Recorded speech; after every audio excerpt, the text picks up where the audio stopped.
BDS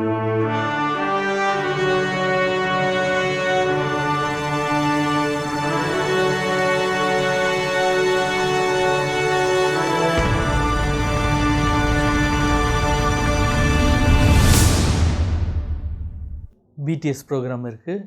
இந்த 2ஆம் வகுப்பிற்கு வந்திருக்கக்கூடிய உங்கள் யாவரையும் இயேசுவின் நாமத்தினாலே வரவேற்கக்கூடியவர்களாக காணப்படுகிறோம். முந்தைய வகுப்பில் நாம் பார்க்கும் பொழுது இந்த மானுடவியலின் அது எந்தெந்த பகுதியெல்லாம் நாம் கற்றுக்கொள்ளப் போகிறோம் என்பதை பார்த்தோம். மனிதனுடைய படைப்பு, அவனுடைய சரீரம் என்பதை குறித்து நாம் தியானித்தோம். இந்த நாளிலே இன்னொரு முக்கியமான ஒரு பகுதியை தான் நாம் இந்த நாளிலே நாம் சிந்திக்க போகிறோம். மனிதன் எப்படி தோன்றினான் என்ற ஒரு மிக முக்கியமான ஒரு கேள்வி நம்மிடத்தில் உண்டு. நாம் மனிதன் எப்படியாக படைக்கப்பட்டான் என்று நாம் சொல்லுகிறோம். படைக்கப்பட்டது அது ஒரு பகுதி. ஆனால் மனிதனுடைய தோற்றம் என்பது எங்கிருந்து துவங்குது? அவன் படைக்கப்பட்ட பொழுது தான் துவங்குதா, அல்லது எங்கிருந்து இது தோன்றுவிக்குது அப்படிங்கிற ஒரு கேள்வி பொதுவாக அநேக மக்களிடத்தில் காணப்படுகிறது. அப்போ அந்த மனிதனுடைய தோற்றத்தை குறித்து குறிப்பாக வேத ரீதியான ஒரு கண்ணோட்டத்தில் அல்லது கிறிஸ்துவ உலகத்தில் நாம் பார்க்கும் பொழுது 3 விதமான கொள்கையுடையவர்களாக அல்லது 3 விதமான கோட்பாடுகளை கொண்டவர்களாக இன்றைய கிறிஸ்துவ உலகம் காணப்படுகிறது. அந்த 3 விதமான கோட்பாடுகளையும் நாம் ஒன்றன் பின் ஒன்றாக நாம் தியானிக்கும் பொழுது நமக்கு தெரிய வரும் எது இன்னும் அதிகமாக வேதபூர்வமாய் காணப்படுகிறது என்பதை நாம் அறிந்து கொள்ள முடியும். அப்போ அந்த 3 விதமான கோட்பாடுகள் என்ன? முதலாவது கோட்பாடு என்ன என்றால் முன் இருப்பு என்று நாம் சொல்ல முடியும். முன்னிருப்பு கோட்பாடு, மனிதனுடைய முன்னிருப்பு கோட்பாடு என்று சொல்வார்கள். 2வது கோட்பாடு அது ட்ரெடிஷனிசம் என்று சொல்லுவார்கள். ட்ரெடிஷனிசம் அப்படின்னு அதைய அழைப்பார்கள். 3வது கோட்பாடு என்னது அப்படின்னு பார்க்கும் பொழுது படைப்புவாதம் என்று சொல்வார்கள்.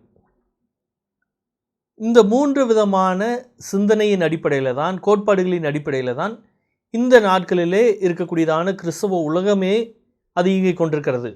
இந்த கிறிஸ்தவ உலகத்தினுடைய புரிதலெல்லாம் இந்த 3 கோட்பாட்டிற்குள்ளாக தான் அடங்கக்கூடியதாக நாம் பார்க்க முடியும்.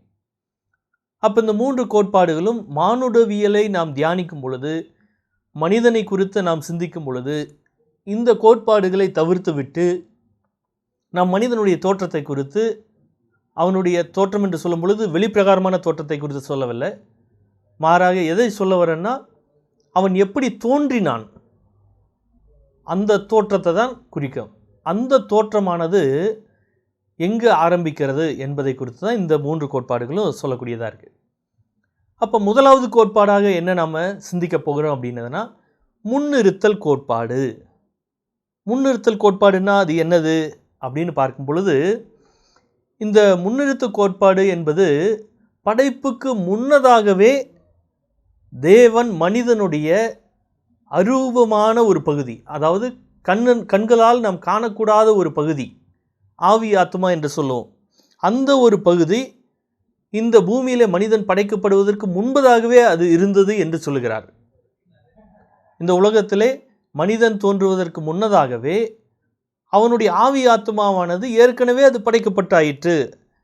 அது கடந்த கால நித்தியத்திலே மனிதன் படைப்பதற்கு பல வருஷங்களுக்கு முன்பதாகவே அந்த ஆவி ஆத்மாவானது சிருஷ்டிக்கப்பட்டாயிற்று அப்படின்னு போதிக்கக்கூடிய மக்கள் உண்டு. இவ்வாறு இந்த நிலையில் நம்ம பார்க்கும் பொழுது அனைத்து ஆத்துமாக்களும் ஒரு சிறப்பான ஒரு தனியான ஒரு இடத்துல தேவன் என்ன பண்ணியிருக்காரு, சிருஷ்டித்து அவர் வச்சிருக்கிறாரு அப்படின்னு இவங்க சொல்கிறாங்க. இதை குறிப்பாக சொல்லும் பொழுது இது கிறிஸ்தவ உலகத்தில் மட்டும் இல்லை, கிரேக்க தத்துவ ஞானிகளும் கூட இந்த ஒரு கோட்பாடுகளில் சிலர் அவங்க ஒத்து போகக்கூடியவர்களாக காணப்படுகிறாங்க.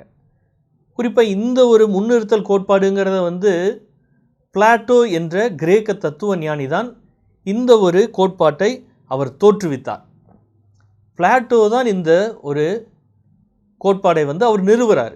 இப்படி தான் மனுஷன் அவன் படைக்கப்பட்டான், மனுஷனுடைய தோற்றம் அவனுடைய துவக்கம் இந்த பூமிக்கு முன்பதாகவே, பூமி மனுஷன் உருவாவதற்கு முன்பதாகவே கடவுள் என்ன பண்ணிட்டாரு, மனுஷனை வந்து அவர் சிருஷ்டித்து ஒரு சிறப்பான ஒரு இடத்துல வச்சிருக்கிறாரு.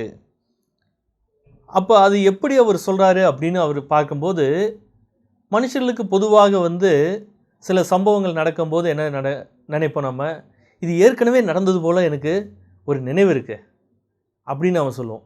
இதே மாதிரியே நடந்ததுங்க, இதே மாதிரியே வார்த்தைகள் பேசுனாங்க அப்படின்னு வந்து என்ன பண்ணுவோம், நம்ம சொல்லக்கூடியவர்களாக இருப்போம். அப்போ இந்த உள்ளுணர்வு தான் வந்து மனுஷனுடைய ஆவியாத்மாவாக அது முன்னதாகவே ஏற்கனவே இருந்தது அப்படின்னு வந்து இவங்க சுட்டி காண்பிக்கக்கூடியவர்களாக இருக்காங்க. குறிப்பாக இந்த பிளாட்டோவானவர் இந்த ஒரு கோட்பாட்டை அவர் நிறுவுவதற்கு மனிதனுடைய அந்த முன்னிறுத்தல் உணர்வை வைத்து தான் இந்த ஒரு கோட்பாட்டை அவர் இயற்றுவிக்கிறார். அப்போ இந்த உள்ளுணர்வு பலருக்கு வந்து இத்தகைய ஒரு உள்ளுணர்வு வந்து அநேகருக்கு அது காணப்படும். அதன் அடிப்படையில் நம்ம எல்லாருமே வந்து உலகத் தோற்றத்துக்கு முன்பதாகவே நம்முடைய ஆத்துமாக்கள் எல்லாம் சிருஷ்டிக்கப்பட்டுருச்சு அப்படின்னு அவங்க சொல்கிறாங்க. இன்னும் அந்த பிளாட்டோ வந்து இப்படிப்பட்டதான போதனைகளை கோட்பாடுகளை நிறுவனதற்கு அப்புறம் குறிப்பாக சொல்லும் பொழுது யூத ரபிமார்களும் கூட சிலர் வந்து என்ன பண்ணாங்க, இந்த கோட்பாடை அவங்க ஏற்றுக்கொண்டவர்களாக இருந்தாங்க. ஏற்றுக்கொண்டதோடு மட்டும் இல்லை, அதை அவர்கள் என்ன பண்ணாங்க, பிரசங்கிக்கவும் ஆரம்பித்தாங்க. பொதுவாக யூதத்தில் விசுவாசிக்கக்கூடிய முக்கியமான ஒரு சத்தியம் என்னதுன்னா, தேவன் மனிதனை சிருஷ்டித்தார், அவனை ஆணும் பெண்ணுமாக சிருஷ்டித்தார். அப்போ மனிதனுடைய தோற்றம்ங்கிறது தேவன் இந்த பூமியிலே மனிதனை 6ஆம் நாள் படைத்த பொழுது மனிதன் தோற்றுவிக்கப்பட்டான் அப்படிங்கிறதான் அவங்க சொல்கிறது. ஆனால் யூத ரபிமார்களே என்ன பண்ணுறாங்க, அந்த ஒரு சத்தியத்தை அவங்க வந்து வேண்டான்ட்டு புறக்கணித்து விட்டு இந்த ஒரு புதிய ஒரு உபதேசனையை வந்து அவங்க என்ன பண்ணுறாங்க, ஏற்றுக்கொள்ளக்கூடியவர்களாக காணப்பட்டாங்க. அவங்க மட்டுமல்ல, ஆதி பிதாக்களில் பார்க்கும் பொழுது ஆரிஜின் என்று சொல்லக்கூடிய ஒரு ஆதி திருச்சபை பிதா இருந்தார். அந்த ஆதி திருச்சபை பிதா என்று சொல்லும் பொழுது அது எந்த வருஷங்களுக்குள் அடங்கும் அப்படின்னதுன்னா, கிறிஸ்துவுக்கு பின்பதாக முதல் 4 நூற்றாண்டுகளுக்குள்ளாக வாழ்ந்த திருச்சபை பிதாக்கள், திருச்சபையில் முக்கியமாக அந்த வேத சத்தியங்கள் எல்லாம் உபதேசித்தவங்க, அவர்களை தான் ஆதி பிதாக்கள், திருச்சபை பிதாக்கள்னு சொல்லுவாங்க. அப்போ அப்படி இருந்த ஒரு ஆரிஜின் என்று சொல்லக்கூடிய ஒருவரும் கூட இந்த ஒரு சிந்தனை போக்க அவரும் ஏற்றுக்கொள்ளக்கூடியவராக அவர் காணப்பட்டார். என்னதான் அவர் ஏற்றுக்கொண்டிருந்தாலும் இது கிறிஸ்தவர்களிடையே, பெரும்பாலான கிறிஸ்தவர்களிடத்தில் இது ஏற்றுக்கொள்ளப்படாத ஒரு கோட்பாடாக தான் அன்றும் காணப்பட்டது, இன்றும் காணப்படக்கூடியதாக இருக்குது. அது மட்டும் இல்லாமல் ஜெர்மானிய சிந்தனையாளரான முல்லரும் கூட என்ன பண்ணுறாரு, இந்த ஒரு சத்தியத்தை, கோட்பாட்டை அவர் விசுவாசிக்கிறாரு. அதோடு மட்டும் இல்லாமல் அதில் ஒரு சின்ன ஒரு நம்ம புரியுறதுக்கு சொல்லணும்னா ஆல்ட்ரேஷன் செஞ்சு அல்லது அதை ஒரு ரிவைஸ் பண்ணி புதுப்பித்து என்ன பண்ணுறாரு, அவர் வந்து ஒரு காரியத்தை அவர் உபதேசிக்கிறார். அது என்னது அப்படின்னு பார்க்கும் பொழுது, மனிதன் தேவனால் சிருஷ்டிக்கப்பட்டவனாக காணப்படுகிறான். ஆனால் அவனுடைய ஆவி ஆத்மா என்பது தற்காலிக எதிர்ப்பு நிலையாக அல்ல. இந்த தற்காலத்திற்கு அப்படிங்கிறது ஒன்று கிடையாது. இது என்னதுன்னா தற்காலிகத்திற்கும் அப்பாற்பட்டதான ஒரு நிலை. அது ஆங்கிலத்தில் சொல்லும் பொழுது சுப்ரா டெம்பரல் ஸ்டேட் என்று சொல்லுவார்கள். தற்காலிகத்திற்கும் அப்பாற்பட்டதான ஒரு நிலையில் தேவன் மனிதனை சிருஷ்டித்தார். இந்த உலகத்திற்கும் அப்பாற்பட்டதான ஒரு நிலையில் தேவன் சிருஷ்டித்தார். அப்படின்னா இந்த உலகமெல்லாம் உண்டாவதற்கு முன்னதாக தேவன் வந்து மனிதனை சிருஷ்டித்து அந்த ஆத்துமாக்களை என்ன பண்ணுறாரு, அவர் எடுத்து கொண்டு வந்து ஆதாமுக்கும் ஏவாளுக்குள்ளே அவர் வைக்கிறாரு.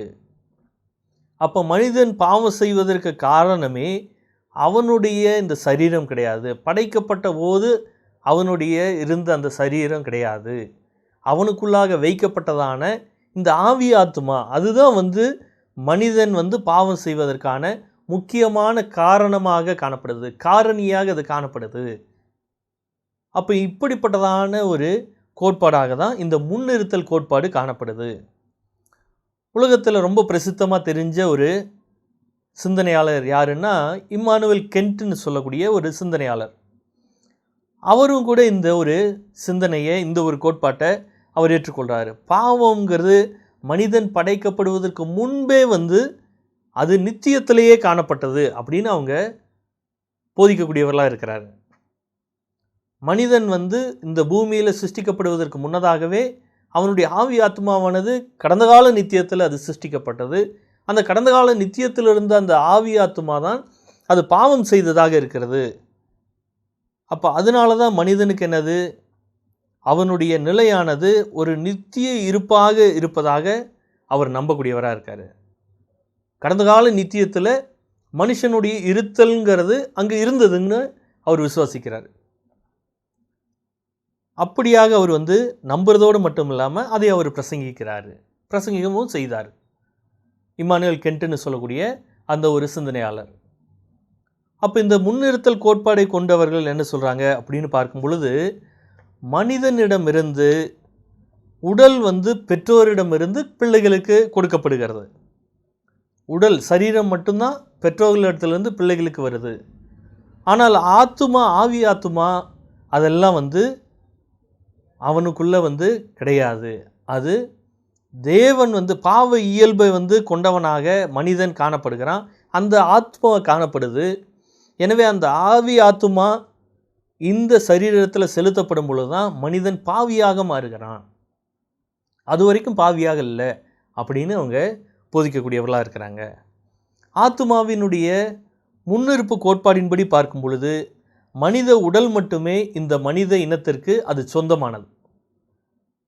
மனுஷன்னு சொல்லும்போது அவனுக்கு இந்த உடம்பு மட்டும்தான் சொந்தமானது.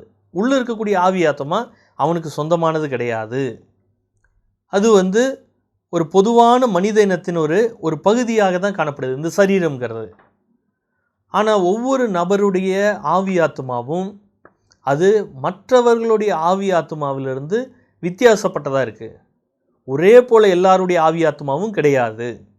அதனுடைய இருத்தல் பீயிங்னு சொல்லுவாங்க ஆங்கிலத்தில். அப்போ ஒவ்வொரு ஆத்மாக்களும் வித்தியாசமாக காணப்படுகிறாங்க. அதனால தான் ஒருவர் அவங்களுடைய கடந்த கால நித்தியத்தில் இருக்கக்கூடியதான ஆத்மாவானது அது பாவம் செய்ததாக இருக்கிறதுனால இவன் இந்த பூமியில் ஆத்மா இந்த சரீரத்திற்குள்ளாக செலுத்தப்படும் பொழுது இவன் இந்த பூமியில் ஒரு விதமான பாவத்தை செய்கிறான். வேறொரு நபர்களுடைய வாழ்க்கையில் பார்க்கும் பொழுது அவனுக்கு வேறு ஆவி ஆத்மாவை தேவன் வைக்கிறாரு. அந்த ஆவி ஆத்மாவும் கடந்த கால நித்தியத்தில் வேறு விதமான பாவங்கள் செய்திருக்கும்.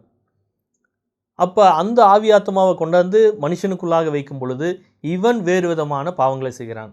2 நபருக்கு நாம் எடுத்து ஒத்து பார்த்ததுனாவே 2 நபருடைய ஆவி ஆத்மாவும் வெவ்வேறாக அது காணப்படுகிறது. அது முற்றிலும் வேறுபாடு உள்ளதாய் காணப்படுகிறது.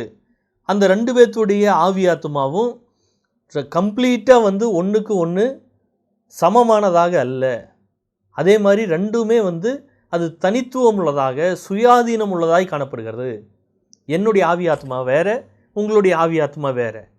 என்னுடைய கடந்த கால நித்தியத்தில் நான் நிறைய பாவம் செஞ்சுருப்பேன். அதாவது உள்ளே இருக்கக்கூடியதான ஆவி ஆத்மா, உங்களுடைய உள்ளே இருக்கக்கூடியதான ஆவி ஆத்மாவானது அது கடந்த கால நித்தியத்தில் வேறு விதமான பாவங்கள் செய்திருக்கும். அப்போ அதையே கொண்டு தேவன் மனிதனுக்குள்ளாக வைக்கும் பொழுது அவன் பாவியாக மாறக்கூடியவனாய் காணப்படுகிறான். அப்படிங்கிறது தான் இந்த முன்னிறுத்தல் கோட்பாடை விசுவாசிக்கக்கூடியவர்கள் அவர்கள் சொல்லுகிறார்கள். எனவே அந்த ஆத்துமா மனிதனத்தின் ஒரு பகுதியாக கிடையாது. மனிதனுக்கு சொந்தமானது சரீரம் மட்டும்தான். ஆவி ஆத்மா மனிதனுக்கு சொந்தமானது கிடையாது. அவனுடைய ஒரு பகுதின்னு சொல்ல முடியாது. ஆவி ஆத்மாங்கிறது அவனுடைய ஒரு பகுதி கிடையாது. மனுஷன்னு அவர் சொல்ல முடியாது அப்படிங்கிறாங்க. தேவதூதர்கள் எப்படி தனித்தனியாக படைக்கப்பட்டார்களோ அதுபோல தான் நம்முடைய ஆத்துமாவும் அது தனித்தனியாக படைக்கப்பட்டதாய் காணப்படுகிறது. ஒவ்வொரு தேவதூதனும் சிருஷ்டிக்கப்பட்ட பொழுது எப்படியாக அவங்க தனித்தனியாக படைக்கப்படுறாங்களோ அதுபோல தான் ஒவ்வொரு மனுஷனும் சிருஷ்டிக்கப்படுறாங்க அப்படின்னு விசுவாசிக்கிறது தான் இந்த முன்னிறுத்தல் கோட்பாடு. எனவே இவங்க வரக்கூடிய சத்தியம் என்னது அப்படின்னு பார்க்கும்பொழுது உடல் மட்டும்தான் மனித இனத்திற்கு ஒரு பொதுவான ஒரு உறுப்பு, ஒரு பொதுவான ஒரு காரியம். ஆவி ஆத்மா பொதுவானது கிடையாது. ஆனால் தேவன் மனிதனை படைத்ததை பற்றி வேதம் எவ்வாறு சொல்லுகிறது அப்படின்னு பார்த்ததுன்னா, மனிதனை படைத்ததை குறித்து வேதத்தில் அநேக பகுதிகளில் நம்ம பார்க்க முடியும். ஒவ்வொரு பகுதியிலையும் சொல்லக்கூடிய அந்த வசனங்களை நம்ம தியானிக்கும் பொழுது நிச்சயமாகவே நமக்கு இந்த கூற்று தவறான ஒரு கூற்றுங்கிறது நமக்கு தெரிய வரும். பிரசங்கியினுடைய 12வது அதிகாரத்தினுடைய 7வது வசனத்தில் என்ன வாசிக்கிறோம்? மண்ணானது தான் முன்னிருந்த மண்ணுக்கு திரும்பும், ஆவி தன்னை தந்து தேவனிடத்திற்கு திரும்புங்கிறார். அப்போ மனிதனுடைய சரீரமானது இந்த மண்ணினால் சிருஷ்டிக்கப்பட்டதாக இருக்குது. தேவன் அந்த ஆத்மாவை அவனுக்கு ஏற்கனவே மனிதனுக்குள்ளாக அவர் கொடுத்துட்டாரு அப்படிங்கிறார். லூக்கா 23வது அதிகாரத்தினுடைய 46வது வசனத்தில் வாசிக்கிறோம். இயேசு கிறிஸ்து சிலுவையில் தொங்கிட்டு இருக்கும் பொழுது அவர் உரைத்த அந்த 7 வார்த்தைகளில் ஒரு வார்த்தை என்னது அப்படின்னதுன்னா, பிதாவே உம்முடைய கைகளில் என் ஆவியை ஒப்பு கொடுக்குறேன். அந்த ஆவிங்கிறது இருக்குங்கிற மனுஷனுக்குள்ளாக இருக்கு. மனுஷன்னு சொல்லும் பொழுது சரீரமும் ஆவி ஆத்மா ரெண்டும் சேர்ந்தது தான். ஆனால் இந்த முன்னிறுத்தல் கோட்பாடு விசுவாசிக்கூடியவர்கள் சொல்லுகிறது என்னது? மனிதன்னு சொன்னதுன்னா அது சரீரம் மட்டும்தான், ஆவி ஆத்மா கிடையாதுங்கிறாங்க. அப்போ இந்த முன்னிறுத்தல் கோட்பாடு இந்த வசனங்களில் தெளிவாக நமக்கு காண்பிக்கிறது என்னன்னா, மனிதன்கிறத ஆவி ஆத்மா சரீரம் இதை உடையவனாக இருக்கிறான் அப்படிங்கிறத நம்ம பார்க்க முடியும். அப்போஸ்தலர் 7வது அதிகாரம் அதனுடைய 50வது வசனத்தில் நாம் வாசிக்கும் பொழுது ஸ்தேவானுடைய பிரசங்கத்தை நம்ம அந்த பகுதியில் நாம் வாசிக்கிறோம். அப்போ அங்கே வாசிக்கும்போது என்ன வாசிக்கிறோம்? தேவன் சொல்கிறார், நான் கைகளினால் கட்டப்பட்டதான ஆலயங்களில் நான் வாசமாக இருக்கிறதில்ல, நான் வானம் எனக்கு சிங்காசனமாகவும் பூமி எனக்கு பாதபடியாகவும் இருக்குது. அப்படிங்கும்போது என்னுடைய கையின் கிரியைகளாக நீங்கள் காணப்படுகிறீங்க, நான் உங்களை சிருஷ்டித்தேன்கிறார். அப்போ தேவன் தான் மனிதனை சிருஷ்டிக்கக்கூடியவராய் காணப்படுகிறார். மனிதனுடைய சரீரமாகட்டும் அவனுடைய ஆவியாத்மாவாகட்டும் ரெண்டையும் தேவன் சிருஷ்டிக்கிறார் அப்படிங்கிறார். ஆதியாகமம் 43வது அதிகாரத்தினுடைய 33வது வசனத்தில் வாசிக்கும் பொழுது யாக்கோபு அங்கே என்ன செய்கிறார்? தன்னுடைய கட்டலில் அவர் குறுகி தன்னுடைய ஜீவனை அவர் விடுறாரு. அவன் தன்னுடைய ஜனத்தாரோடு சேர்க்கப்பட்டான்னு நம்ம வாசிக்கிறோம். அவனுடைய மரணத்தை குறித்து அங்கே நம்ம வாசிக்கிறோம். யோபு 10வது அதிகாரத்தினுடைய 18வது வசனம், 11வது அதிகாரத்துடைய 20வது வசனம், அதே போல் எரேமியா 15வது அதிகாரத்தினுடைய 9வது வசனம், இந்த எல்லா வேதாகம பகுதிகள்லையும் நாம் இன்னும் ஆழமாக நம்ம தியானித்தோம்னா நமக்கு தெரிய வரக்கூடிய ஒரு சத்தியம் என்னதுன்னா, மனிதனுடைய உடலில் ஆவி ஆத்மாவும் வெவ்வேறு குணாதிசயங்கள் உடையதாக இருக்கிறது. மனிதனுடைய உடலும் ஆவி ஆத்மாவும் ரெண்டும் வெவ்வேறு ரீதியான குணாதிசயங்கள் உடையது. மேலும் மரணத்துடன் உடல் மண்ணுக்கு திரும்புது, ஆவி அதற்கென்று நியமிக்கப்பட்டதான தேவனிடத்திற்கு அது செல்லக்கூடியதாக இருக்கிறது. இது தேவன் நியமித்த ஒரு பிரமாணமாய் இருக்கிறது. ஏற்கனவே முன்னர் குறிப்பிட்டது போல உலகில் உள்ள மற்ற அனைத்து உயிரினங்களுக்கும் தேவனுடைய வார்த்தையால் அது சிருஷ்டிக்கப்பட்டது.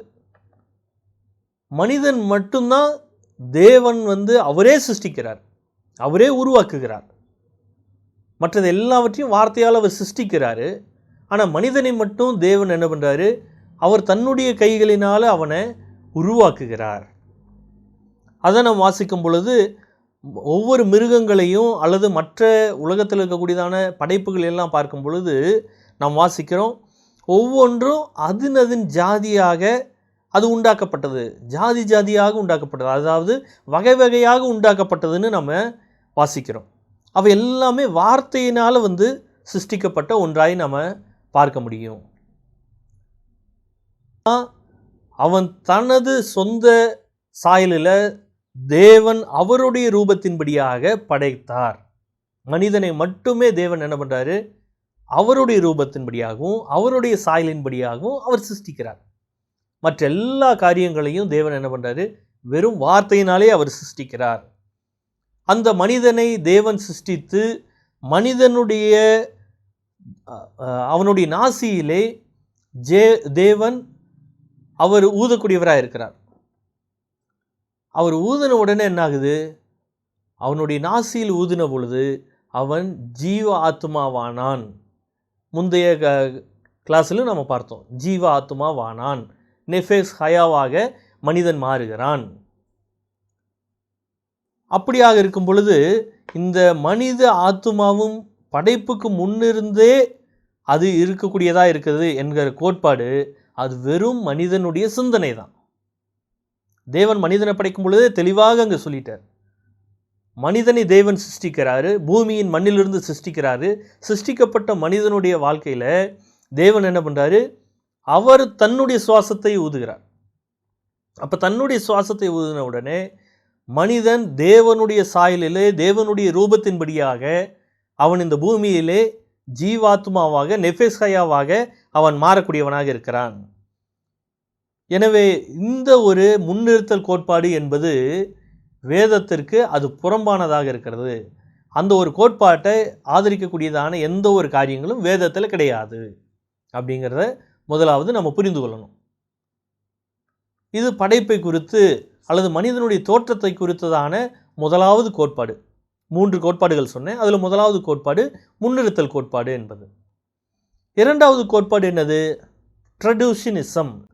இந்த ஒரு கோட்பாட்டை இன்னொரு வார்த்தையில் புரியும்படியாக சொல்லணுன்னா இது இனப்பெருக்க கோட்பாடாக இது காணப்படுகிறது அப்படின்னு சொல்ல முடியும். ஆத்துமாவினுடைய தோற்றத்தை பற்றி இங்கே ரெண்டாவதாக தேவன் அவருடைய வேதத்திலிருந்து அவர் சொல்லக்கூடியதாக நாம் பார்க்க முடியும். மனிதனுடைய உடலும் ஆவி ஆத்மா இந்த இரண்டுமே சிறப்பான தேவனுடைய ஒரு படைப்பாக இருக்கிறது. தேவனுடைய திட்டத்தினுடைய ஒரு சிறப்பான ஒரு பகுதி என்னது அப்படின்னு பார்க்கும் பொழுது மனிதனுடைய சிருஷ்டிப்பு, மனிதனுடைய படைப்பு, அவனுடைய உருவாக்கப்படுதல் தேவனுடைய திட்டத்திலேயே மிகச்சிறந்ததாக இருந்தது. அப்போ மனித இனமானது சரீரம் மற்றும் ஆவி ஆத்மாவையும் உள்ளடக்கினதாக அது காணப்படுகிறது. படைப்பினுடைய 6வது நாளில் தேவன் மனிதனை ஆணும் பெண்ணுமாக சிருஷ்டிக்கிறார். அந்த ஆணும் பெண்ணுமாக சிருஷ்டித்து ஒரு சிறப்பான உடலை மனிதனுக்கு தேவன் தருகிறார். அந்த சிறப்பான உடலை தரும் பொழுது தேவன் என்ன பண்ணுறாரு, ஒரு சிறப்பான குணாதிசயங்களையும் அவர் தரார். சிறப்பான குணாதிசயம்னு சொல்லும் பொழுது தேவனுடைய அந்த குணாதிசயங்களை, அந்த தேவனுடைய ஆவிக்குரிய ரீதியான குணாதிசயங்கள், பகிர்ந்து கொள்ளக்கூடிய குணாதிசயங்களை மனிதனிடத்தில் கொடுக்கும் பொழுது மனிதன் தேவனுடைய சாயலின்படியாகவும் ரூபத்தின்படியாகவும் இந்த பூமியில் சிருஷ்டிக்கப்படுகிறான். அவன் நெஃபெஸ்ஹயாவாக ஜீவ ஆத்மாவாக தேவனுடைய ஜீவனோடு, தேவன் தந்த ஜீவனோடு அவன் இந்த பூமியில் வாழக்கூடியவனாய் காணப்படுகிறான். ஆணும் பெண்ணுக்கும் கொடுக்கப்பட்டதான இந்த உடல், மனம் அல்லது ஆவிக்குரிய குணங்கள் இதெல்லாமே மனித இனத்தினுடைய ஒவ்வொரு உறுப்பினராலையும் அது பகிர்ந்து கொள்ளப்படக்கூடியதாக இருக்கிறது. மனிதனுடைய சரீரம், அவனுடைய மனம், இன்டெலெக்ட் என்று சொல்லுவோம், அல்லது மைண்ட் என்று சொல்லுவோம், அதுவாகட்டும், அல்லது ஆவிக்குரிய குணாதிசயங்கள், ஸ்பிரிச்சுவல் கேரக்டரிஸ்டிக்ஸ், இது எல்லாமே தேவன் முதல் மனிதனாகிய ஆதாமுக்கு கொடுக்கிறார். அந்த கொடுக்கப்பட்டதான அந்த குணாதிசயங்களை மனிதன் அவனுடைய இனம் முழுக்க அதை பகிர்ந்து கொள்ளக்கூடியவனாக இருக்கிறான்.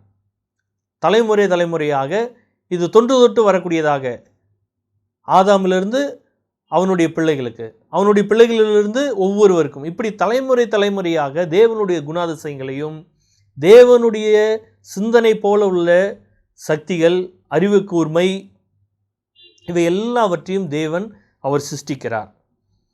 அப்படி ஆணும் பெண்ணுமாக சிருஷ்டிக்கப்பட்ட மனிதனுக்கு பகிர்ந்து கொள்கிறார் தேவன்.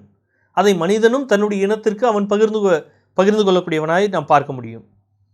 பிள்ளைகள் எப்படியாக பெற்றோர்களிடமிருந்து உடல் பண்புகளை மட்டுமல்லாமல் அவங்களுடைய அறிவு சார்ந்த பகுதிகளையும் உணர்ச்சிகளையும் உணர்ச்சி பண்புகளையும் கொண்டவர்களாக இருக்கிறாங்க. உதாரணத்திற்கு நம்ம பார்க்கும் பொழுது ஒரு சின்ன குழந்தை இருக்குது. அந்த சின்ன குழந்தை ரொம்ப அது ஒரு அன்பாக இருக்குது என்னதுன்னா, பார்க்கக்கூடியவங்க என்ன சொல்லுவாங்க, ஒன்று அவங்க பெற்றோர்கள் யாரோ ஒருத்தருடைய குணாதிசயம் அவ்வளோ அன்புள்ளதாக காணப்படும். அல்லது ஒருவேளை கோவப்பட்டாங்கன்னாலும் கூட என்ன சொல்லுவாங்க, ஏன்னடா நீ உங்கள் அப்பா மாதிரியே கோவப்படுற, உங்கள் அம்மா மாதிரியே கோவப்படுற அப்படின்னா என்னது, அவங்க அப்பா அம்மாவுக்கு அதே குணாதிசயங்கள் இருந்தது, யாரோ ஒருவருக்கு அந்த குணாதிசயங்கள் உண்டு.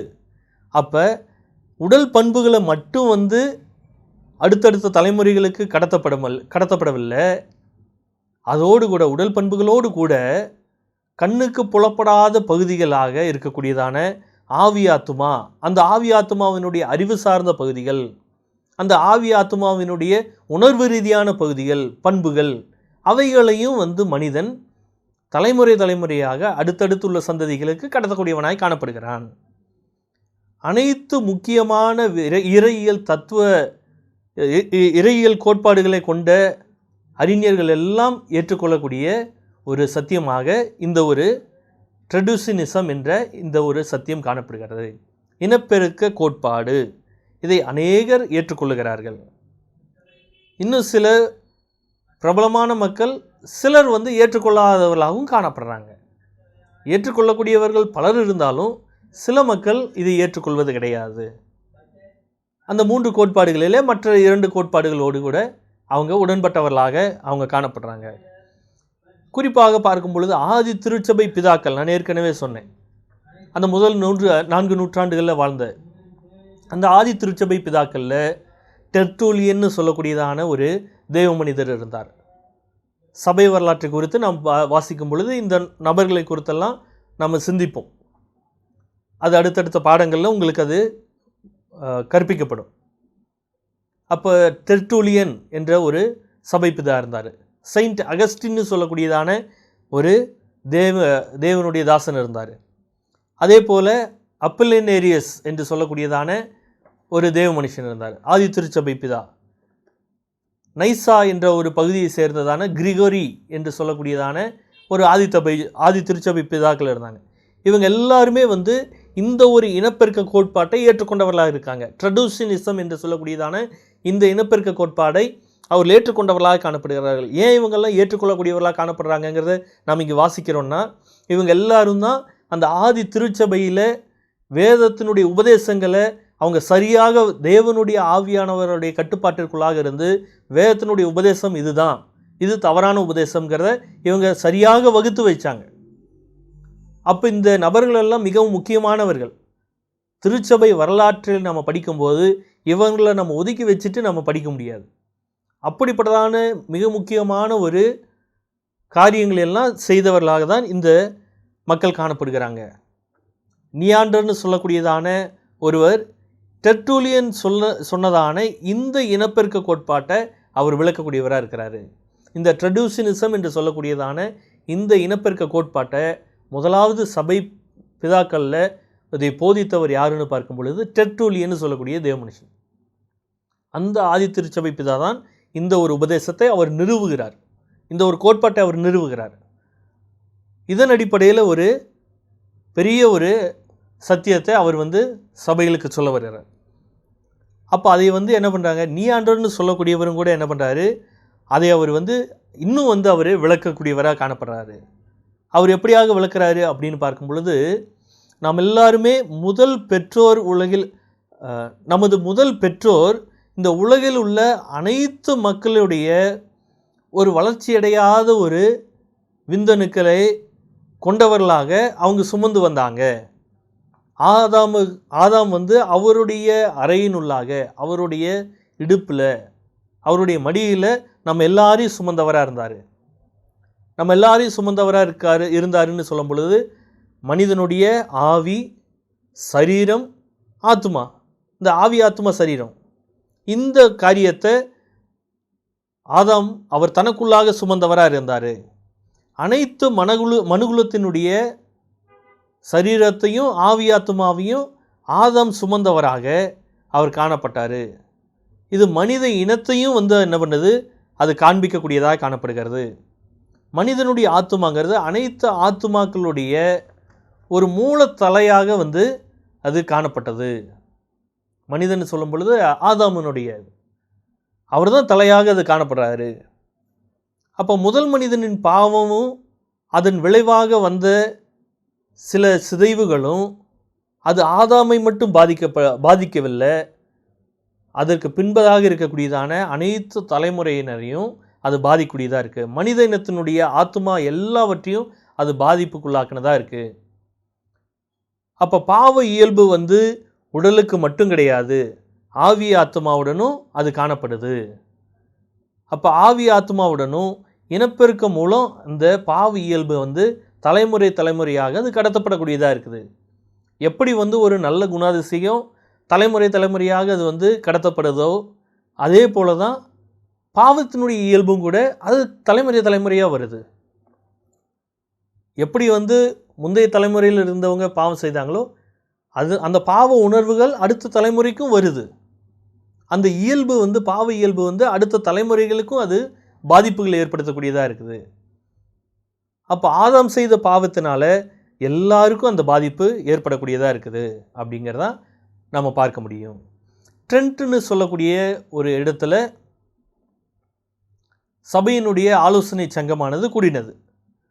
அந்த சங்கத்தில் இந்த இனப்பெருக்க கோட்பாடு மட்டுமே பாவ இயல்பை கடத்துவதை வந்து சரியான விதத்தில் விளக்க முடிந்ததாக இருந்தது. சபையினுடைய அந்த நாட்களில் இருந்ததான சபையினுடைய ஒரு சங்கமாக வந்து அநேக பகுதிகளில் கூடி வந்தாங்க.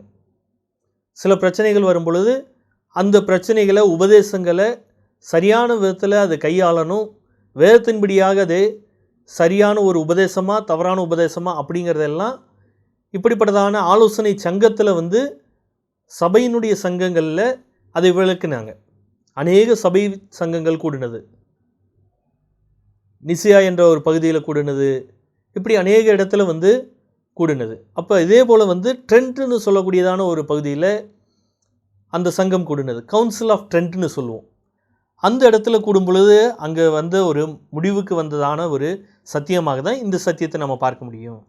மனுஷனுடைய பாவ இயல்புங்கிறது இனப்பெருக்கத்தின் மூலமாக தலைமுறை தலைமுறையாக அது கடத்தப்படக்கூடியதாக இருக்கிறது. மற்ற எல்லா கோட்பாடுகளும் பாவ இயல்புக்கு தேவனை தான் பொறுப்புன்னு சொல்லுது. தேவன் அப்படி சிருஷ்டிச்சாரு, அதனால தான் நான் பாவம் செய்கிறேங்க.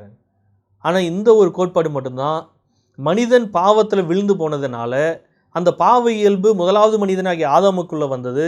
அந்த ஒரு பாதிப்பு அனைத்து ஆத்துமாக்களையும் பாதித்து தான் இருக்குது. ஆதாமிற்குள்ளாக இருந்ததான அனைத்து தலைமுறையும் அது பாதிப்புக்குள்ளாக்கினது என்று நாம் பார்க்க முடியும். அப்போ இந்த இனப்பெருக்கம் என்ற ஒரு வார்த்தையானது வேதாகமத்தில் அது பயன்படுத்தப்படலை. வேதாகமத்தில் நேரடியாக அந்த ஒரு வார்த்தை பயன்படுத்தப்படலை. ஆனால் இந்த இனப்பெருக்க கோட்பாடு வந்து வேதபூர்வமானது என்பதை நம்ம தெளிவாக நம்ம தெரிந்து கொள்ள முடியும். அப்போ முதலாவது நம்ம சிந்திச்சது என்னது அப்படின்னு பார்க்கும் பொழுது மனிதனுடைய முன்னிறுத்தல் கோட்பாடு. மனுஷன தேவன் அவனுடைய சரீரத்தை மட்டும்தான் மனிதனுக்கு சொந்தமானது, ஆவியாத்துமா அது மனிதனுக்கு சொந்தமானது கிடையாது என்று அவங்க சொல்கிறாங்க. அதை வந்து தேவன் கடந்த கால நித்தியத்தில் படைச்சிட்டு அது ஒரு சிறந்த ஒரு நிலையில் தேவன் வச்சிட்டாரு. ஒவ்வொரு மனுஷனும் படைக்கும் பொழுது அவனை உருவாகும் பொழுதும் கருத்தரிக்கும் பொழுதும் அந்த கருவுக்குள்ளே தேவன் ஒரு ஆத்மாவை கொண்டாந்து பிளேஸ் பண்ணுறாரு. தேவன் ஒரு ஆத்மாவை கொண்டாந்து அங்கே அந்த மனுஷனாகிய இந்த சரீரத்திற்குள்ளே வைக்கிறாரு. சின்ன கருவாக இருக்கும் பொழுது தேவன் என்ன செய்கிறாரு, இந்த பூமியில் அந்த கருமுட்டைக்குள்ளே மனிதனுடைய துவக்கமானது காணப்படுகிறது, ஒரு குழந்தையுடைய துவக்கம் காணப்படுகிறதுனா அந்த கர்ப்பத்துக்குள்ளே தேவன் என்ன பண்ணுறாரு, ஏற்கனவே முந்தைய காலத்தில் அதாவது கடந்த கால நித்தியத்தில் படைத்த அந்த ஆத்மாவை கொண்டாந்து இங்கே வைக்கிறாரு. எனவே மனிதன் பாவியாக மாறக்கூடியது அவனுடைய இயல்பினால் கிடையாது, தேவன் வைத்த அந்த ஆவி ஆத்மாவினால தான் அப்படின்னு அது தேவனை தான் குறை சொல்லக்கூடியதாக இருக்கிறது. அது வேதபூர்வமானது கிடையாது. ஆனால் இந்த இனப்பெருக்க கோட்பாடு ட்ரெடிஷனிசம் என்று சொல்லும் பொழுது தான் மனிதனுக்கு தேவன் ஆவி ஆத்மா சரீரத்தை தேவன் கொடுத்துட்டார். பரிசுத்தமாக தேவன் மனிதனை படைத்தார், ஆதாமும் ஏவாளையும் அவர் படைத்தார். அந்த மனிதனுக்குள்ளாக அவன் பாவம் செய்தது நிமித்தமாக அனைத்து தலைமுறைகளும் அந்த பாதிப்புக்குள்ளாகுது என்று இந்த ஒரு கோட்பாடானது தெளிவாக விளக்கக்கூடியதாக இருக்கிறது. மூன்றாவது ஒரு கோட்பாடு உண்டு. அது என்ன என்று பார்க்கும் பொழுது படைப்புவாதம் என்று சொல்லுவார். அந்த படைப்புவாதம் என்பது என்ன அப்படிங்கிறத நம்ம தியானிக்க வேண்டும். இனம் என்ற ஒரு கருத்து அது சரீரத்திற்கு மட்டுமே பொருத்தமானது அப்படிங்கிறாங்க. இந்த படைப்புவாதத்தை விசுவாசிக்கக்கூடியவர்களும் அதை போதிக்கக்கூடியவர்களும் அவங்க சொல்லக்கூடிய ஒரு காரியம் என்னதுன்னா, இனம் என்ற ஒரு கருத்து சரீரத்திற்கு மட்டுமே பொருத்தமானது.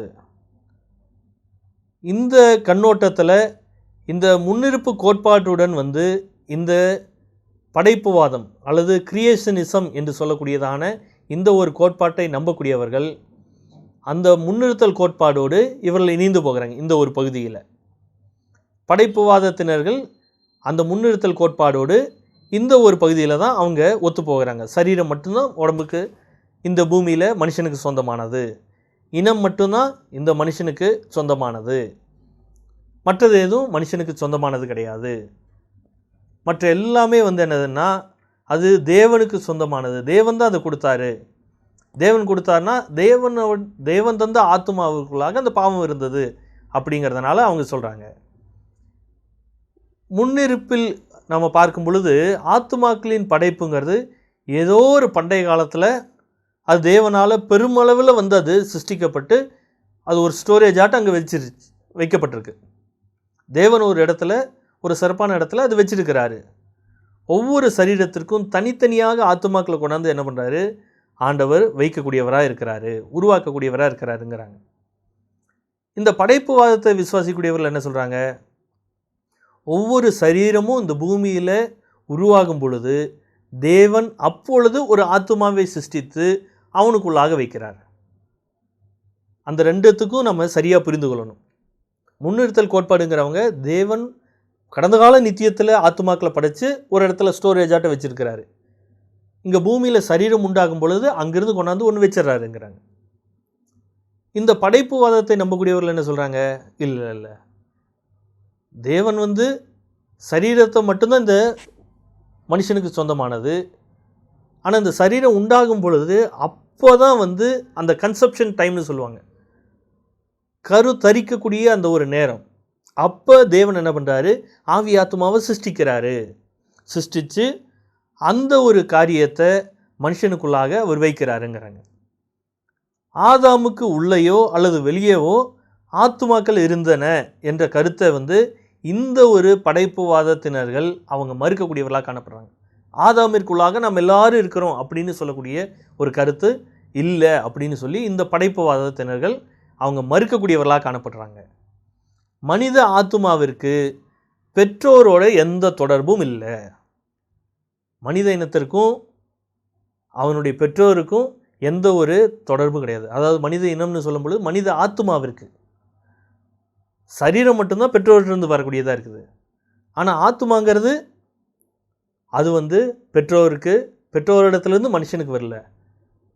மனுஷனை அப்போ வந்து கருவில் உருவாகும் பொழுது தேவன் ஆத்துமாவே அவர் சிருஷ்டிக்கக்கூடியவராக இருக்கிறார் நாம் வாசிக்க முடியும். இவங்க விசுவாசிக்கிறாங்க. இந்த ஒரு படைப்பாற்றல் சிந்தனையின்படி பார்க்கும் பொழுது தேவன் மனிதனை 6ஆம் நாளிலே அவர் ஆணும் பெண்ணுமாக படைத்தார். அவர்களுக்கு ஒரு சிறப்பான ஒரு சரீர இயல்பை கொடுத்து அதை அவர்களுடைய சந்ததியினருக்கு கடத்த ஏற்பாடு செய்தார். ஆனால் பெற்றோர்கள் யாரோ ஒருவரிடத்திலிருந்து தான் அது வரக்கூடியதாக இருக்குது அப்படின்னு இவங்க விசுவாசிக்கிறாங்க. இந்த ஒரு சிந்தனையாளர்கள் அவங்க சொல்கிறாங்க, சரீரம்ங்கிறது யாரோ ஒருவரிடத்துலேருந்து தான் வருது.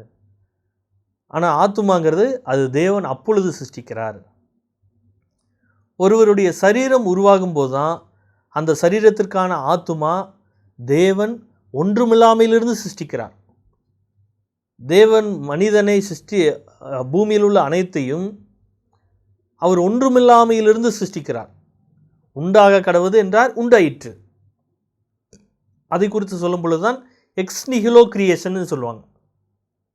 எக்ஸ் நிஹிலோ, அந்த எக்ஸ் நிஹிலோன்னா ஒன்றுமில்லாமை அப்படின்னு அர்த்தம்.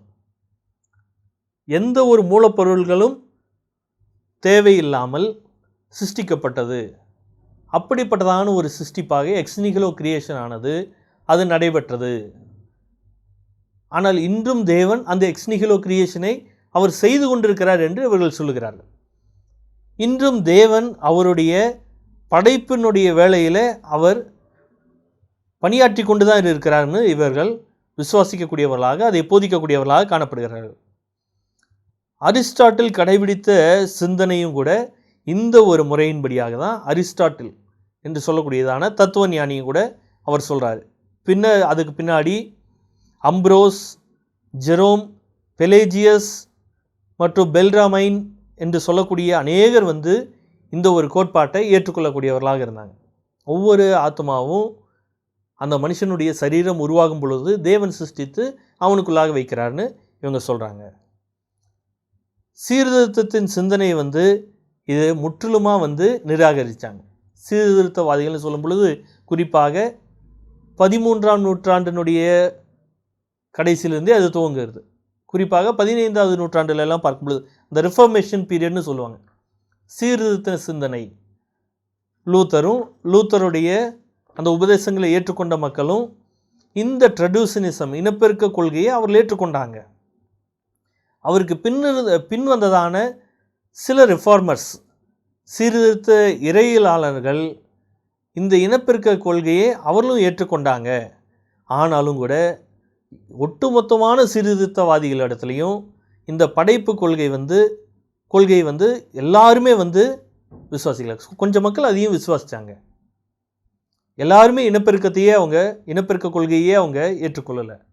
சில மக்கள் இந்த படைப்பு கொள்கையும் ஏற்றுக்கொண்டவர்களாக இருந்தாங்க. அப்போ இந்த படைப்புவாதம் என்று சொல்லும் பொழுது இதை நாம் சரியாக புரிந்து கொள்ள வேண்டும். இனப்பெருக்கவாதிகளும் படைப்பாளர்களுக்கும் இடையிலான முக்கியமான ஒரு கேள்வி என்ன அப்படின்னு நம்ம பார்க்கும் பொழுது, மனிதர்களோடும் மனிதர்களுக்குள்ளும் அனைத்து மனுகுலத்தினுடைய காணப்படுகிற மற்றும் காணப்படாத ஒரு தன்மை இருக்குது. அவை எல்லாவற்றையும் தேவன் படைத்தாரா அல்லது வெறும் சரீரத்தை மட்டும் படைத்தாரா? தேவன் படைத்தார் என்று சொல்லும் பொழுது மனுஷனுடைய சரீரத்தை மட்டும் படைத்தாரா அல்லது மனுஷனுடைய காணக்கூடிய சரீரத்தையும் காணக்கூடாத அவனுக்குள்ளே இருக்கக்கூடியதான ஆவி ஆத்மா என்ற ஒரு பகுதியும் எல்லாவற்றையும் தேவன் படைத்தாரா? அந்த படைப்புன்னு சொல்லக்கூடிய வார்த்தையில் எதை குறிக்கூடியதாக இருக்குது? சரீரம் மட்டுமா அல்லது சரீரம் ஆவி ஆத்மாவையும் சேர்த்ததா? அதை வந்து ஒரு கேள்வியாக இந்த இனப்பெருக்க வாதத்தினர்களுக்கும் படைப்பு வாதத்தினருக்கும் இடையில் ஒரு கேள்வியாக இது காணப்படுது. வேறு வார்த்தையில் சொல்லணுன்னதுன்னா, ஆதாமையும் ஏவாளையும் ரொம்ப சிம்பிளாக கடவுள் வந்து புரிந்து கொள்கிற மாதிரி அவர் படைத்தாரா அல்ல ரொம்ப வந்து ஒரு குழப்பத்தோடு வந்து மனுஷனுடைய படைப்பு வந்து காணப்படக்கூடியதாக இருக்குதா? வெறும் சரீரத்தை மட்டுமா அல்லது சரீரம், மனம், ஆவி, ஆத்மா என்ற இந்த கலவையாக வந்து தேவன் படைத்தாரா? ஆதாமும் ஏவாளும் இணைந்திருந்ததிலிருந்து பிறந்தது வெறும் சதையா, உயிருள்ள சரீரமா அல்லது ஆத்துமா மற்றும் ஆவியினுடைய கலவையான சரீரமா? ஆதாமும் ஏவாளும் ஆதாம் ஏவாளை அறிந்தான்னு வாசிக்கிறோம். அப்போ ஏவாளை அறிந்ததற்கு பின்னதாக அவனுக்கு பிள்ளை பிறக்குது. காயின், ஆபேல், சேத்தெல்லாம் பிறக்கிறாங்க. அப்போ இந்த ஒரு மக்கள் அவங்க வந்தது வந்து வெறும் சரீரம் மட்டும் ஆதாம் ஏவாள் இடத்துலேருந்து வந்ததா அல்லது சரீரமும் ஆவி ஆத்மாவும் வந்ததா? வெறும் ஜடமாகி இந்த சரீரம் மட்டும் வந்ததா அல்லது அதனோடு இருக்கக்கூடியதான ஜீவாத்மா நெஃபேசாயாவும் கூட ஆதாமின் மூலமாக வந்ததா? ஒரு கலவையாக அது சிருஷ்டிக்கப்பட்டதா என்றதான் இங்கே ஒரு கேள்வியாக காணப்படுது. இரண்டு சிந்தனையாளர்களுக்கும் இடையில் இன்னொரு முக்கியமான ஒரு கேள்வி என்ன அப்படின்னு பார்க்கும் பொழுது, தேவன் ஆதாமையும் ஏவாளையும் படைத்த 6வது நாளிலேயே மனுகுலத்தினுடைய முழு சாரத்தையும் தேவன் மனுஷனுக்கு கொடுத்தாரா அல்லது சரீரம் என்ற ஒரு சாரத்தை மட்டும் கொடுத்தாரா? சாரம்னு சொல்லும்போது சப்ஸ்டன்ஸ்னு சொல்லுவாங்க. சரீரம்ங்கிற ஒரு சப்ஸ்டன்ஸை மட்டும் தேவன் கொடுத்தாரா? சாரத்தை மட்டும் கொடுத்தாரா அல்லது அந்த சாரத்தோட ஆவி ஆத்மா என்ற சாரத்தையும் தேவன் கொடுத்தாரா? எதையெல்லாம் தேவன் கொடுத்தார்? எதையெல்லாம் வைத்து தேவன் மனிதனை படைத்தார் என்கிறது தான் இங்கே ஒரு கேள்வியாக அவங்க நிற்கிது. சரீரம் என்ற சாரம் மட்டுமே ஆதாமுக்கும் ஏவாளுக்கும் அது கொடுக்கப்பட்டது. ஆனால் இனப்பெருக்க கொள்கையாளர்கள் மனுகுலத்திற்கான சரீரம், ஆவி ஆத்மா இவை எல்லாமே முழு சாரத்தையும் ஆதாமுக்கும் ஏவாளுக்கும் தேவன் படைத்த அந்த 6ஆம் நாளிலேயே தேவன் கொடுத்து விட்டார்னு இனப்பெருக்க கொள்கையாளர்கள் விசுவாசிக்கூடியவர்களாக காணப்படுகிறோம். ட்ரெடியூஷனிசம் விசுவாசிக்கக்கூடிய ஒரு சத்தியம் அதுதான். மனுஷனை தேவன் படைக்கும் பொழுதே ஒட்டுமொத்த இனக்குழுவிற்கும் உண்டான, மனிதன் என்ற அந்த இனத்திற்கு உண்டான எல்லா ஆவி ஆத்மாவையும் ஆதாம் ஏவாளுக்குள்ளே கொடுத்துட்டாரு. அது எல்லாமே மனுஷனுக்குள்ளே அங்கே காணப்பட்டது. வெறும் சரீரம் மட்டும் கிடையாது. தேவன் இவை எல்லாவற்றையும் 6ஆம் நாளிலே அவர் படைப்பு வேலையை அவர் முடித்தார்னு நாம் வாசிக்கிறோம். முடித்துட்டு 7ஆம் நாள் என்ன பண்ணுறாரு? அவர் ஓய்ந்திருந்தார். அப்போ கிரியேஷன், எக்ஸ் நிஹிலோ கிரியேஷனுங்கிறது 6 நாளோடு முடிஞ்சிருச்சு. 7ஆம் நாளில் தேவன் ஓய்ந்திருந்தார். அதற்கு பின்பதாக எந்த ஒரு எக்ஸ் நிஹிலோ கிரியேஷனும் கிடையாது. ஒன்றுமில்லாமையிலிருந்து தேவன் சிருஷ்டிக்கிற அந்த ஒரு சிருஷ்டிப்பு இன்றும் மனுகுலத்திற்கு தொடரக்கூடியதாக இருக்கிறது. அப்படிங்கிறதான் இந்த ஒரு படைப்புவாதத்தை நம்பக்கூடியவர்கள் சொல்லுகிறாங்க. எக்ஸ் நிஹிலோ கிரியேஷன் இன்றைக்கும் தொடருது, ஒன்றுமில்லாமையிலிருந்து தேவன் இன்றும் சிருஷ்டித்து கொண்டே இருக்கிறாருங்கிறார். அப்படின்னதுன்னா 6ஆம் நாளிலேயே தேவனுடைய சிருஷ்டிப்பின் வேலை முடிஞ்சிருச்சா அல்லது இன்றைக்கும் தொடருதா? தேவனுடைய படைப்புங்கிறது அது முடிந்ததா அல்லது தொடரக்கூடியதாக இருக்குதா? அந்த ஒரு கேள்வியை நம்ம சிந்திச்சு பார்க்கணும். தேவனுடைய படைப்புங்கிறது ஒரு பர்ஃபெக்டான ஒரு படைப்பாக பரிசுத்த வேதாமம் சொல்லக்கூடியது போல் 6ஆம் நாளிலேயே தேவன் எல்லாவற்றையும் படைத்து முடித்துட்டாரா இல்லையா? அப்போ அவருடைய படைப்பில் இன்றைக்கும் தொடருதுன்னு சொன்னதுன்னா அவர் படைப்பின் வேலையை முடிக்கலன்னு அர்த்தமா? இந்த ஒரு கேள்விகளை நாம் சிந்திச்சு பார்க்க வேண்டியது அவசியம். படைப்பாளர்களுக்கும், அதாவது இந்த படைப்புவாதத்தை நம்பக்கூடியவர்களுக்கும் இனப்பெருக்க கொள்கையை நம்பக்கூடியவர்களுக்கும் ஒரே ஒரு இடத்துல இசைந்து போகக்கூடியவர்களாக இருக்கிறாங்க, ஒத்துக்கொண்டு போகக்கூடியவர்களாக இருக்கிறாங்க. அது என்னது அப்படின்னு பார்க்கும் பொழுது, ஒரு நபர் பிறப்பிலேயே தூங்குவதில்லை, ஆனால் அதற்கு முன்பே இருக்கிறார்னு படைப்பாளர்களும் சொல்கிறாங்க. ஒரு நபரினுடைய பிறப்பிலேயே தொடங்குவது இல்லை, அவன் பிறக்கும்போது தான் அவன் தூங்குறான்னு இல்லை அப்படிங்கிறாங்க. ஆனால் படைப்பாளர்களுக்கு என்னது? படைப்பாளர்களுக்கு பெற்றோர்களிடத்திலிருந்து சரீர இருப்பு மட்டுமே அது தொடரக்கூடியதாக இருக்குது. இனப்பெருக்க கொள்கையாளர்கள் என்ன சொல்கிறாங்க? சரீரம், ஆவி, ஆத்மா, இது எல்லாமே இதனுடைய முழு இருப்பும் கூட அது பெற்றோரிடமிருந்து வருகிறதுங்கிறாங்க. அப்போ இந்த ஒரு காரியத்தில் தான் அங்கே சில இடத்துல தான் ஒத்துக்கொண்டு போகக்கூடியதாக இருக்குது, எல்லா இடங்கள்லையும் கிடையாது.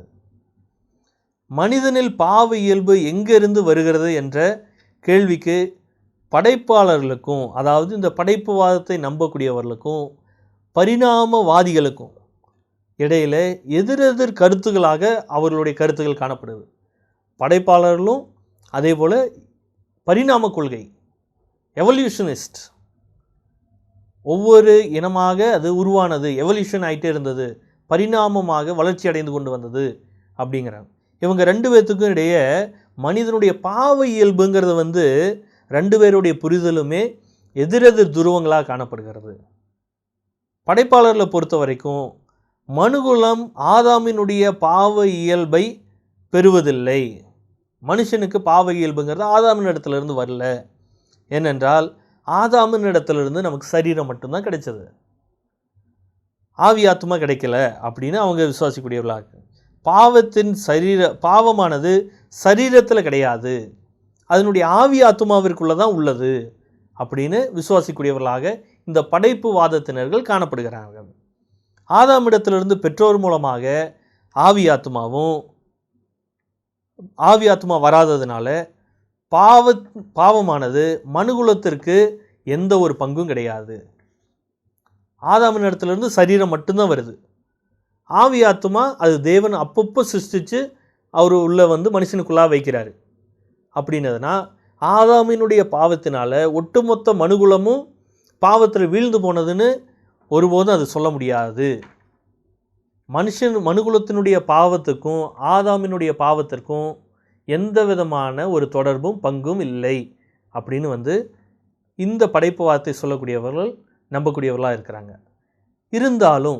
இருப்பினும் பரிணாம கோட்பாட்டின்படி பார்க்கும் பொழுது அனைத்து மனுகுலமும் ஆதாமினுடைய பாவத்தில் பங்கு கொள்ளக்கூடியதாக இருக்குது. பரிணாம கொள்கைன்னு அந்த பரிணாம கொள்கையில் இனப்பெருக்க கொள்கை. இந்த இனப்பெருக்க கொள்கையில் பார்க்கும் பொழுது அனைத்து மனுகுலமும் ஆதாமிற்குள்ளாக அடங்கியிருக்கிறதுனால ஆதாமிய பாவத்தில் நம்ம எல்லாரும் பங்கு பெறக்கூடியவர்களாக இருக்கிறோம். அனைத்து மக்களுடைய சாராம்சமும் எசன்ஸும் ஆதாமிற்குள்ளாக ஆவி ஆத்மா சரீரமாக அது காணப்பட்டது, அதனுடைய நிலை காணப்பட்டது. அதனால எல்லா மனிதனும் ஆதாமிற்குள்ளாக பாவியாக இருக்கிறான். ரோமர் 5வது அதிகாரத்தினுடைய 12வது வசனத்தில் வாசிக்கிறோம். ஒரே மனுஷன் மூலமாக பாவம் உலகத்திற்குள் பிரவேசித்தது போல பாவத்தின் மூலம் மரணம் பிரவேசித்ததுன்னு வாசிக்கிறோம். அப்போ ஒரே மனுஷன் மூலமாக பாவம் உலகத்திற்குள் பிரவேசித்தது, பாவம் மனித இனத்திற்குள் பிரவேசித்தது என்று நாம் புரிந்து கொள்ள முடியும். அப்போ மனித இனத்திற்குள் எப்படியாக பாவம் வந்தது என்னதுன்னா, ஒவ்வொரு முறையும் தேவன் படைத்து கொண்டிருந்தாருன்னா அது கிடையாது. அது மனித இனத்திற்குள்ள ஆதாம் செய்த பாவத்தினால அது மனித இனத்தையும் அது சார்ந்ததாக இருக்கிறது. ஆதாமில் மனித இனம் எவ்வாறு உருவானது என்ற கேள்வியை படைப்பாளர்களும் இனப்பெருக்க பரிணாமவாதிகளுக்கும் இது விளக்குவது ஒரு கடினமான ஒரு காரியமாக இருக்குது. மனித இனம் எவ்வாறு உருவானது அப்படிங்கிறத படைப்புவாதத்தினர்களும் பரிணாம கொள்கையை விசுவாசிக்கூடியவர்களும் நம்பக்கூடியவர்களும் அதை விளக்குவது அவங்களுக்கு கஷ்டமான ஒரு காரியம். அவங்க அதை புரிஞ்சுக்கிறதுக்கு அவங்களுக்கு கஷ்டமான ஒரு காரியம். மனுஷன்னு சொல்லும் பொழுது எந்த ஒரு பகுதியை மட்டும் குறிக்கிறது அப்படிங்கிற ஒரு சந்தேகம் அவர்களுக்குள்ளாக காணப்படுகிறது. அப்போ மனுக்குலத்தினுடைய சரீர சாராம்சம் ஆதாமில் இருந்தது என்று சொல்லுவது எவ்வளவு கடினமோ அதே போல் ஆத்துமாவினுடைய சாராம்சம் சரீரத்தில் அல்லன்னு சொல்லுவதும் கடினம். இன்னும் திரும்ப சொல்கிறேன், நல்லா கவனித்து நீங்கள் கேளுங்க. மனுக்குலத்தினுடைய சரீர சாராம்சம் ஆதாமில் இருந்தது என்று சொல்லுவது, மனுஷனுடைய சரீர சாராம்சம் மட்டும்தான் ஆதாமிற்குள்ளாக இருந்து மனுஷ குலத்திற்கு வருகிறது அப்படின்னு சொல்கிறது எவ்வளவு நிரூபிக்கிறதுக்கு கடினமோ அதே போல் ஆத்துமாவினுடைய சாராம்சம் சரீரம் அற்ற ஒரு பகுதி, கண்களால் காணக்கூடாத ஒரு பகுதி, ஆவி ஆத்மா என்ற ஒரு பகுதி சரீரத்தில் மட்டுமல்ல, சரீரத்திற்கும் அதுக்கும் தொடர்பு இல்லை அப்படின்னு சொல்கிறதும் மிகவும் கடினம். அதையும் நிரூபிக்க முடியாது. சரீரத்திற்கும் அதுக்கும் தொடர்பே இல்லைன்னு சொல்லி நிரூபிக்கிறதுக்கு எந்த ஒரு வாய்ப்புகளும் இல்லை அப்படிங்கிறதையும் நம்ம புரிந்து கொள்ளணும். ஆதாமினுடைய கண்ணுக்கு தெரியாத ஒரு உருவமற்ற ஆத்துமாவினுடைய சாராம்சம் அது நம்புவதும் அது விளக்குவதும் எவ்வளவு கடினமாக இருக்குதோ அதைவிட அதிகமான ஒரு கடினமான ஒரு காரியம் தான் என்னதுன்னா, சரீரம் மட்டுமே, சரீரத்தின் சாராம்சம் மட்டுமே இருந்தது என்று சொல்கிறத அது கஷ்டம். ஆதாமிற்குள்ளாக சரீரம் ஆவி ஆத்துமாங்கிறது இருந்தது அப்படின்னு சொல்கிறது கடினம்னு நினச்சிக்கிட்டு இருக்கிறாங்க. ஆனால் அதைவிட கடினமான ஒரு காரியம் என்னது அப்படின்னதுன்னா, ஆதாமிற்குள்ளாக சரீரம் மட்டும்தான் இருந்தது, ஆவி ஆத்மா இல்லைன்னு சொல்ல முடியாது. அது இன்னும் கஷ்டம். அது வேதத்தின் ரீதியாக அது நிரூபிக்க முடியாது. அது வெறும் மனிதனுடைய சிந்தனையாக மட்டும்தான் இருக்க முடியும். ஆனால் அது நிரூபணப்படுத்தணும்னா வேதம் தெளிவாக சொல்லுகிறது, ஆதாமிற்குள்ளாக அனைத்து மனுகுலமும் காணப்பட்டதுங்கிறது. அப்போ உருவமற்று இருக்கக்கூடிய ஆத்துமாவிற்கும் உருவத்தோடு இருக்கக்கூடியதான சரீரத்திற்கும் இருக்கக்கூடியதான தொடர்பில் ஒரு வித்தியாசங்கள் எல்லாம் எவ்வளவு இருக்குது. உருவத்தோடு இருக்கக்கூடிய இந்த சரீரத்திற்கு இருக்கக்கூடிய இயல்புக்கும் உருவமே இல்லாத ஆவி ஆத்துமாவுக்கு இருக்கக்கூடியதான இயல்புக்கும் ரெண்டுத்துக்கும் எவ்வளோ வித்தியாசம் இருக்குது. அதை நம்ம புரிஞ்சுக்கணும். அதை புரிந்து கொண்டோம்னா தான் நம்ம சரியாக இந்த ஒரு மனிதவியலை நம்ம புரிந்து கொள்ள முடியும், இந்த ஒரு கோட்பாட்டையும் நம்ம புரிந்து கொள்ள முடியும். மனிதனுடைய சாரம் என்ற ஒரு கருத்தை நம்ம சரியாக புரிந்து கொள்ளாதது தான் இந்த படைப்பாளர்களுக்கும் படைப்புவாதத்தை நம்பக்கூடியவர்களுக்கும் பரிணாமவாதத்தை நம்பக்கூடியவர்களுக்கும் அது புரிந்து கொள்ள முடியாத ஒரு காரியமாக இருக்கிறது. மனிதனுடைய சப்ஸ்டன்ஸை அவங்க சரியாக புரிந்து கொள்ளலை. அதனால தான் அவங்களுக்கு மனுஷனை குறித்ததான ஒரு தவறான ஒரு புரிதல் அவர்களிடத்தில் காணப்படக்கூடியதாக இருக்குது. சாரம் என்று சொல்லும் பொழுது, சப்ஸ்டன்ஸ் என்று சொல்லும் பொழுது, அது ஒரு பொருள் கிடையாது. ஆனால் அது ஒரு இயற்கையான ஒரு காரியம். அது முற்றிலுமாக நம்முடைய கண்களால் பார்க்கக்கூடிய ஒரு காரியம் கிடையாது. சப்ஸ்டன்ஸ் என்று சொல்லும் பொழுது அது மனிதனுடைய கண்களுக்கு தென்படாத ஒரு காரியமாய் காணப்படுகிறது. அதே போல் தெய்வீக சாரம் என்று சொல்லும் பொழுது, தேவனுடைய அந்த சாரம் என்று சொல்லும் பொழுது அது தெய்வீக இயல்புகளை கொண்டதாக இருக்குது. மனிதனுடைய சாரம் என்று சொல்லும் பொழுது அது ஒரு இயற்கையை சார்ந்ததாக இருக்கிறது. தேவனுடைய சாரம், தெய்வீக சாரம் என்று சொல்லும் பொழுது அது தேவனுடைய இயல்பை கொண்டதாக அது காணப்படுகிறது. சாரம் என்று சொல்லும் பொழுது அது அளவிட முடியாத ஒரு உருவமற்ற ஒரு காரியம். அது ஆனால் உண்மையானது. அது இல்லைன்னு யாரும் மறுக்க முடியாது. சாரம்னு சொல்லும்போது அதை யாரும் அளக்க முடியாது. அதற்கு ஒரு எடை கிடையாது. அதனுடைய அகலம், நீளம், நிறை போன்ற எந்த ஒன்றும் கிடையாது. ஆனால் அது உண்மையான ஒரு காரியம். ஆனால் பொருள்னு சொல்லும் பொழுது அது தனித்துவமானது. மெட்டீரியல் என்று சொல்லும் பொழுது அது தனித்துவமானது. அது நம்மால் புரிந்து கொள்ளக்கூடிய ஒரு பண்புகளை கொண்ட ஒன்றாக அது காணப்படுது. அது தனித்துவமான ஒன்று. சப்ஸ்டன்ஸுங்கிறது தனியானது, பொருள் என்பது தனியானது, சாரம் என்பது தனியானது. அதனுடைய மெட்டீரியல், ஆங்கிலத்தில் சொல்லும் பொழுது சப்ஸ்டன்ஸுக்கும் மெட்டீரியலுக்கும் ஒரு வித்தியாசங்கள் உண்டு. சாரம் என்பதற்கும் பொருள் என்பதற்கும் வித்தியாசங்கள் உண்டு. சாரம்ங்கிறத கண்ணினால் பார்க்க முடியாது. அதற்கு ஒரு நிறை, எடை ஒன்றும் கிடையாது. ஆனால் மெட்டீரியல், பொருளுக்கு நிறை, எடை, அளவுகள், அளவீடுகள் இதெல்லாம் உண்டு. அப்போ மனிதனுடைய மனம், ஆவிக்குரிய சாரத்தை பற்றி நாம் பேசும்போது அது அளவிடக்கூடிய அல்லது காணக்கூடிய ஒன்றே அது குறிப்பிடப்படலை. மாறாக மனிதனுடைய மனிதநேய பண்புகள்னு நாம் சொல்லுவோம் இல்லையா, அப்படிப்பட்டதான பண்புகளை தான் அங்கே மனிதனுடைய சாரம் என்று நாம் குறிப்பிடக்கூடியவர்களாக நாம் காணப்படுகிறோம். படைப்பின் போதே ஆதாமிற்குள்ளாக தேவனால் அனைத்து மனுகுலத்திற்கும் இந்த சாரத்தை தேவன் நியமித்து விட்டார், விதித்து விட்டார். ஆதாமிற்குள்ளாக அதை வைத்துட்டார். அது ஆதாமிற்குள்ளிருந்து ஒவ்வொரு தலைமுறைகளாக அந்த சாரம் கடத்தப்படுகிறது. அழியாத ஒரு மனுகுலத்தினுடைய ஒரு பண்புகளானது ஆத்தும ரீதியான பண்புகள், சாரங்கள், அறிவுசார் பகுதிகள் இதெல்லாமே அழியாத மனுகுலத்திற்கான ஒரு பண்புகளாக நாம் பார்க்க முடியும். ஆனால் பொருட்களை நாம் பார்க்கும் பொழுது அதற்கு நீளம் உண்டு. விசிபிளான காரியம், கண்ணுனால் பார்க்கக்கூடிய காரியங்கள், காணக்கூடிய காரியங்களுக்கு நிறை, இடம், அதற்கான நீளம், அகலம், எடை போன்றவை எல்லாம் உண்டு. ஆனால் சாரமற்ற பகுதிக்கு அளவீடு ஒன்றும் கிடையாது, எடை கிடையாது, நீங்கள் தொட்டு பார்க்க முடியாது, அல்லது கண்களால் நம்ம காண முடியாது. அப்போ அப்படிப்பட்டதான காணப்படாதவைகள் மனிதனுக்குள்ளாக தேவன் வைத்து சிருஷ்டிக்கிறார். மனிதனுடைய அறிவுசார் ஆத்துமா அல்லது அழியாத ஆவிக்கு வாழ்வதற்கு ஒரு இடம் தேவையில்லை. மனிதனுடைய ஆவிக்குன்னு ஆவி இருப்பதற்கென்று ஒரு கண்ணுனால் பார்க்கக்கூடிய ஒரு இடத்துல அது இருக்கிறதுக்கு அவசியம் அல்ல.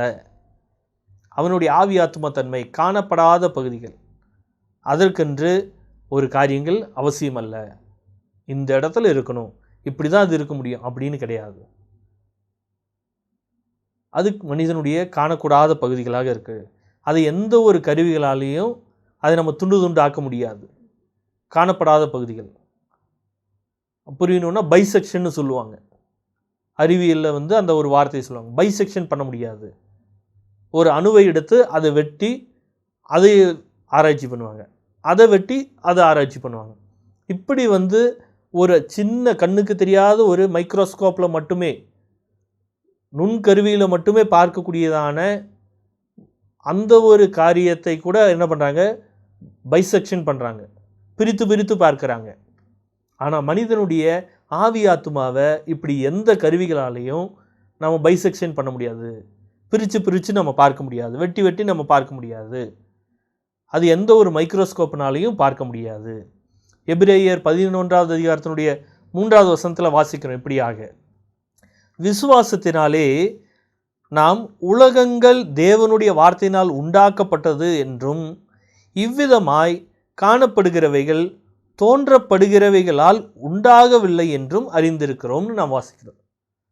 அப்போ காணக்கூடிய நிகழ்வுகள் ஒரு கண்ணுக்கு தெரியாத தெய்வீக வல்லமையால் அது ஏற்படக்கூடியதாக இருக்குது. கண்ணுக்கு தெரியாத ஒரு காரியமாக இருக்குது.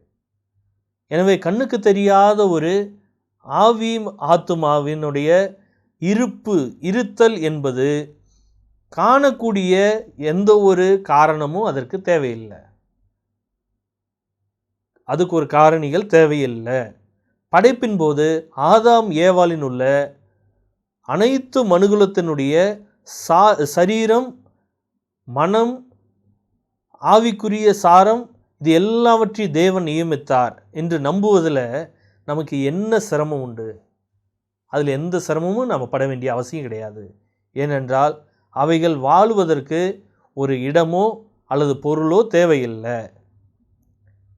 எனவே நாம் இந்த சத்தியங்களை நம்ம சரியாக புரிந்து கொள்ள வேண்டும். மனிதனுடைய படைப்புங்கிறதுல இந்த 3 விதமான கோட்பாடுகள் உண்டு என்பதை நாம் புரிந்து கொள்ளணும். ஒன்று, முன்னிறுத்தல் கோட்பாடு.